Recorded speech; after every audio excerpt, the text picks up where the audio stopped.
Às vezes a imprensa marca golaços.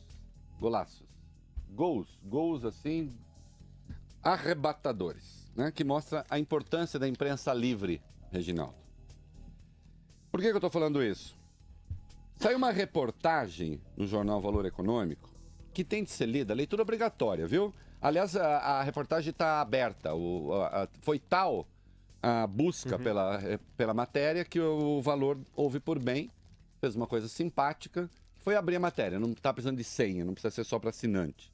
Qualquer leitor tem acesso. É um texto enorme, eu separei trechos aqui, mesmo assim ainda ficou bastante grande, eu vou ler para vocês, que demonstra... Vamos ver, Reginaldo, vai. Há reportagens que evidenciam como o bom jornalismo é essencial à democracia, à verdade, à transparência. Reportagem de Leandra Pérez, do jornal Valor Econômico, sobre as pedaladas fiscais, demole, Reginaldo, sem chance para reconstrução, as justificativas esfarrapadas do governo. A Leandra, Reginaldo, não escreveu com o intuito de demolir nada. Ela escreveu para contar o que aconteceu. E o que aconteceu está em desacordo com a versão oficial, o que evidencia, e isto digo eu, não Leandro, os crimes de responsabilidade cometidos pela presidente Dilma e explicam por que ela tem que deixar o palácio. Com um processo de impeachment ou de renunciar, que seria o mais prudente e mais rápido. Eu vou destacar trechos da reportagem do Valor, eu vou comentando, que dão o passo a passo do desastre. Sabe esse desastre fiscal que está aí? Tem um passo a passo, produzido de maneira consciente e determinada. A reportagem do Valor reproduz os interiores do governo Dilma, com a sua rotina de tacanhice ideológica, arrogância, intimidação e até assédio moral, sem contar o desprezo à matemática. Ô, Reginaldo, todo mundo é um pouco estranho, né? O Caetano tem uma música que diz, na Vaca Profana, que de perto ninguém é normal. É verdade, todo mundo ali. Tem uma frase latina, Reginaldo. Momento cultural. Homo sum,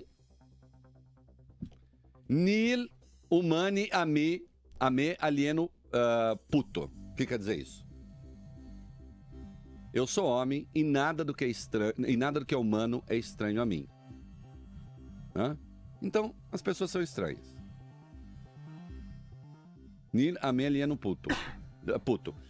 Eu não reputo nada do que é humano é estranho a mim. Agora, tem uma coisa que é fato. As pessoas muito mal-humoradas, que vivem de maus bofes, que vivem dando esporro pra todo lado, que vivem assim, não mexe comigo, não mexe comigo, são incompetentes. São incompetentes. Ficam tendo chilique, sabe pra quê, Reginaldo? Que é para as pessoas não encostarem nelas e elas não terem de ser testadas. Só isso. Gente competente é bem-humorada. Não quer dizer que não tenha suas idiosincrasias. Tem. Eu, por exemplo, nunca volto. Eu sempre vou. Tem idiosincrasia? Toque. Né? Se eu esqueço alguma coisa, Reginaldo, não volto. Vou esquecido mesmo. Ah, volta pra pegar. Nunca, jamais. Esquisitices, né? Mas isso não é mau humor. Agora a Dilma é brava. E ela se cerca de alguns auxiliares dela que também fazem a linha brava. Na linha não conversa comigo. Conversa comigo que hoje eu não tô bom. E aí começa a produzir cagadas em série. Que ninguém tem a coragem de dizer para que tá errado. Vamos ver. Texto do Valor. 2 anos e meio antes de as pedaladas fiscais justificarem a abertura do processo de impeachment da presidente Dilma Rousseff, e pelo menos 1 ano antes do início da campanha pela reeleição, técnicos do Tesouro Nacional elaboraram, atenção, Reginaldo, em julho de 2013, um diagnóstico de 97 páginas sobre a situação fiscal e econômica do país. Esse relatório foi mantido sob sigilo. Tá? O Valor teve acesso ao relatório. E lá estava escrito: o prazo para um possível downgrade é de até 2 anos. Ou seja, o relatório previa que o Brasil teria severas dificuldades em até 2 anos. Tá aí, né? Estamos em 2015, com severas dificuldades. Previram, Reginaldo, um passivo. Em 2013, previram que em 2 anos o país teria um passivo de 41 bilhões. Ainda foram modestos. Novos avisos, Reginaldo, foram incluídos em uma versão revisada de setembro de 2013. Então isso foi em julho. Setembro, a mesma coisa. O caixa do Tesouro estava muito baixo e foi citado no documento como risco para 2014. Os técnicos do Tesouro projetavam um déficit sem perspectiva de redução. Falavam em esqueletos que teriam de ser explicitados e recomendavam interromper imediatamente quaisquer operações que produzam resultados primários sem a contrapartida de contratação da demanda agregada. Ou seja, não vamos fazer despesa se a gente não tiver receita. É isso que significa. Porque, atenção, o Brasil tem técnicos competentes no Tesouro, viu? Tem funcionários públicos competentes no Tesouro.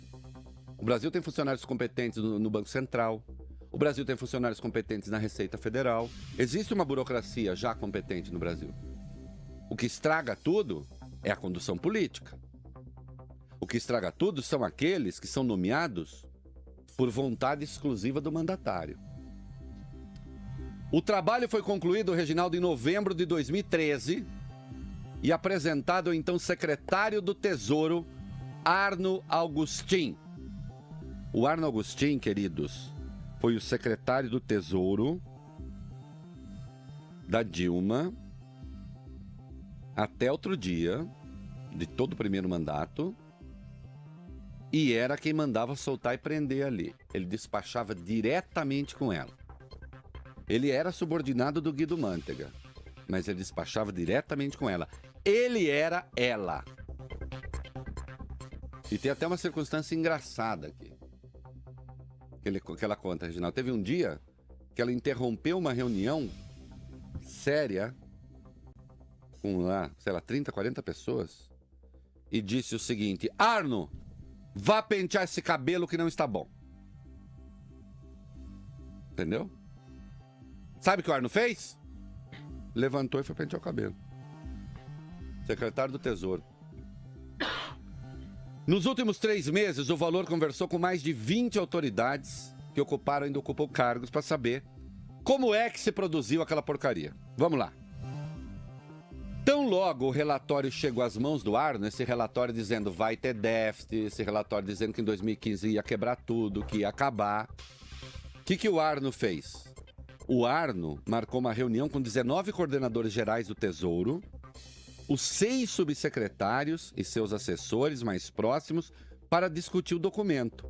A reunião foi marcada para a tarde de 22 de novembro de 2013, na sala do Conselho Monetário Nacional. O clima era pesado e ninguém se lembra de haver cafezinho ou de ter bebido água durante a reunião. A pauta do encontro tinha 5 itens. O primeiro ponto de preocupação era o risco de downgrade. O que era o risco de downgrade? Vai quebrar. Daqui a pouco tem déficit. E aí se falava da imagem do Tesouro, que o Tesouro estava sendo desmoralizado. E o último item, o 5º item da reunião era a relação interpessoal. Eu já conto por quê. Os sinais de que a estratégia não estava dando certo, Reginaldo, já eram visíveis. O Banco Central já tinha forçado a retomar os aumentos da taxa Selic. Mas a receita do Tesouro ainda crescia 13,3% entre janeiro e novembro, com altas que se previam de até 14%. No front externo, o Banco Central dos Estados Unidos começara a retirar os estímulos monetários que vinha injetando na economia, o que prometia reduzir a abundância de capitais no Brasil.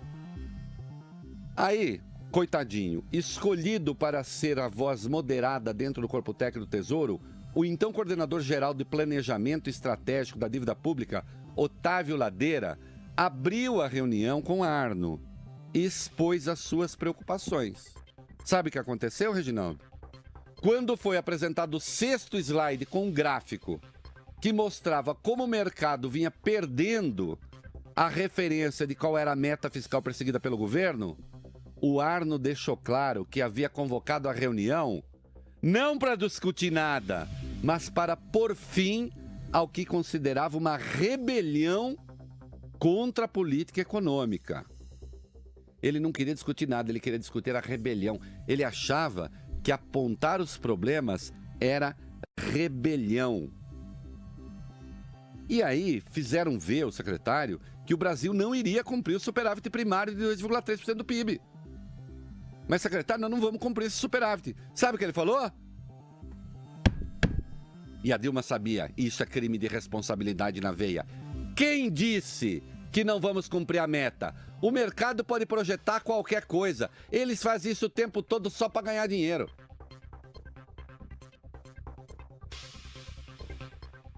Vamos adiante. O processo decisório do governo Dilma, e aí não apenas da política fiscal, foi marcada pela aversão ao dissenso. Ministros e servidores que participaram de decisões importantes descrevem reuniões longas, com 30, 40 participantes, em que questionamentos técnicos eram considerados afrontas ao projeto do governo e davam margem a broncas em vez de discussões. Então vejam, estamos bem aqui, hein, Patrick? O Patrick tosse lá, eu tosse aqui. Então vejam, quando alguém apresentava alguma restrição, era considerado um sabotador.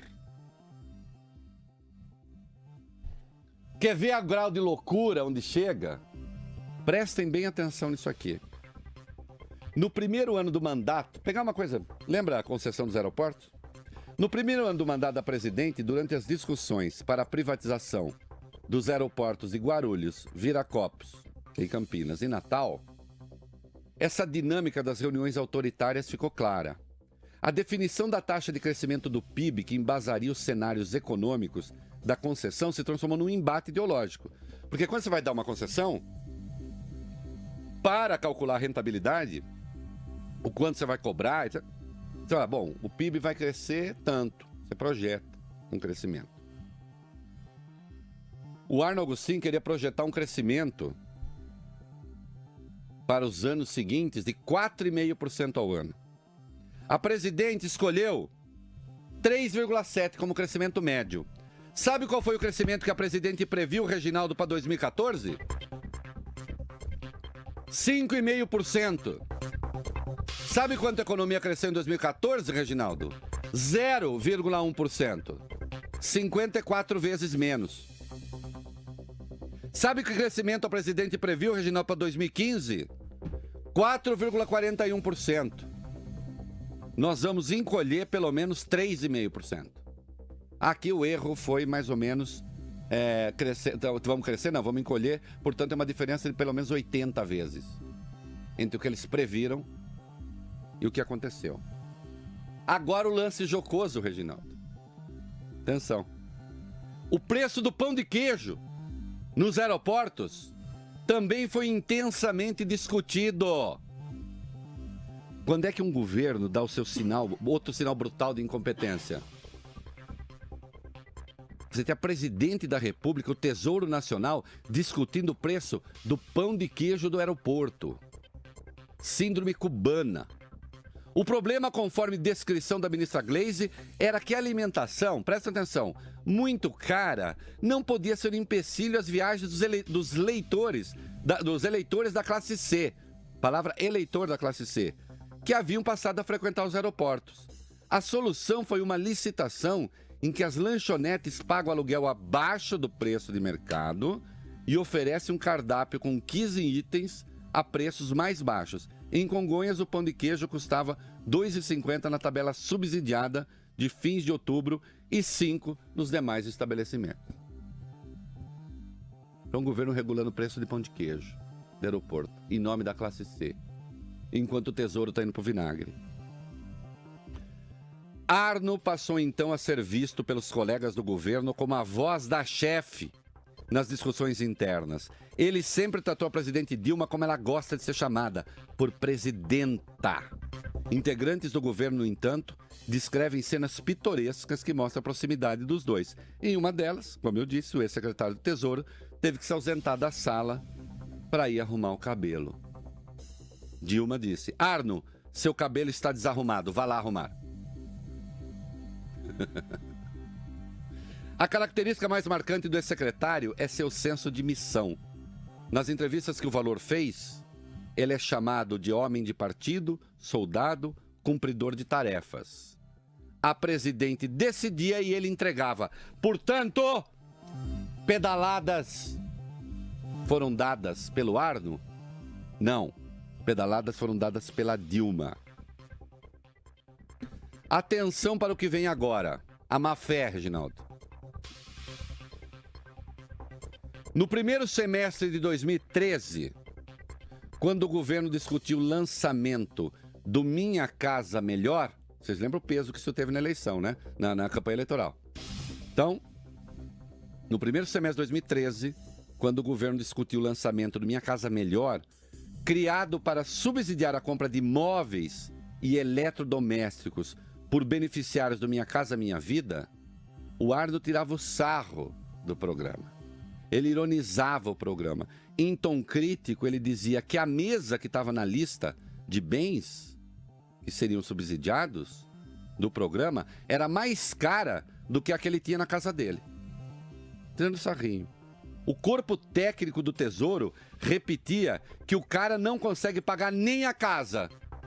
Como vai pagar os móveis? Mas depois que a presidente bateu o martelo, a Arno encontrou forma de financiar os eletrodomésticos sem tirar dinheiro à vista do caixa do Tesouro e sem impacto nas estatísticas do resultado primário. Olha a má-fé aqui, olha a pedalada aqui. O que o Arno fez? O Tesouro fez um empréstimo de 8 bilhões à Caixa, que era responsável pelo programa, dos quais 3 bilhões foram separados para cobrir a inadimplência do Minha Casa Melhor. Buraco escolhido, determinado. Não era apenas a fidelidade à presidente e o respeito à hierarquia que definiam as ações do ex-secretário. Colegas de Arno no governo dizem que havia uma proximidade ideológica entre os dois. Segundo o depoimento ao Valor, o ex-secretário tratava as agências de rating como instrumento, aspas, usado pelos países ricos para impedir políticas de desenvolvimento de países pobres. A participação de 49% da estatal Infraero nos aeroportos privatizados foi definida pela necessidade de, aspas, segundo Arno, o governo participar do dia a dia da empresa, porque o governo considerava as agências reguladoras instrumentos ineficazes de supervisão. Como define um ex-ministro, a presidente achou no Arno alguém que pensa como ela. Portanto, atenção, as pedaladas, esse modelo que está aí, o déficit, o buraco, foi cuidadosamente planejado. É isso que deixa claro esta matéria do Valor Econômico. Está claro aí que foi uma escolha consciente pelo crime. E que não tem nada a ver com questão social, coisa nenhuma. Tem a ver com arrogância, com prepotência de quem não aceita ouvir opinião contrária. E é por isso que Dilma cometeu crime de responsabilidade, sim, segundo a Lei 1079, hashtag pronto, falei. Tchau, Dilma. Jovem Pan, colocando os pingos nos is. A matéria é imensa, eu só dei um trechinho, e ainda grande. Matéria imensa, com todos os detalhes. Detalhes, às vezes, só. Por exemplo, os funcionários ameaçaram, chegaram para o ar, ameaçaram em grupo, processá-lo por assédio moral. Tal a brutalidade dele com as pessoas. Tal a arrogância, a agressividade, não aceitar um argumento de natureza técnica. Tá lá, fizeram um relatório para ele dizer, não, vai quebrar. Ele chamou todo mundo de vocês são sabotadores. E há imagens dos relatórios, né? A gráfica. Exatamente, tudo, tá tudo lá. Os gráficos estão lá, vocês veem tudo, o relatório, tudo lá. Agora, a Dilma não sabia. Bom, se não sabia, né? Se não sabia, assim que descobriu... Olha, e tem mais, hein? É crime de responsabilidade de qualquer jeito. Você fala, não sabia, o Arno fez tudo sozinho. E o que ela fez depois, quando ela descobriu, para que o Arno pague por isso? Nada. Também é crime de responsabilidade no caso de improbidade. Né? Não cobrar a responsabilidade do subordinado diante de uma falha grave. Dilma, vai pra casa, Dilma.